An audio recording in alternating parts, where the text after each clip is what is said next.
আসসালামু আলাইকুম। একটি নবজাতক শিশু যখন পৃথিবীতে আসে সাথে সাথে সেই পরিবারে আনন্দের বন্যা হয়ে যায়। পিতামাতাও সেই নবজাতককে সঠিক পরিচর্যার ব্যাপারে অত্যন্ত সতর্ক হয়ে যান। এখন নবজাতকের কোন কোন বিপদচিহ্ন দেখলে মা বাবাকে অবশ্যই নিকটস্থ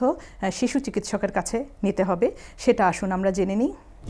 মা যদি বুকের দুধ খাওয়ানোর সময় লক্ষ্য করেন যে বাচ্চা আগে যেভাবে বুকের দুধ টেনে নিচ্ছিল সেভাবে সে বুকের দুধ টেনে নিচ্ছে না, বাচ্চার নড়াচড়া পূর্বের চেয়ে বর্তমানে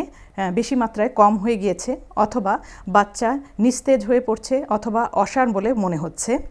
যদি কোনো ধরনের খিঁচুনি দেখা দেয় যেমন হাত পা শক্ত হয়ে যাওয়া অথবা বাচ্চা একদিকে তাকিয়ে আছে এ ধরনের লক্ষণ,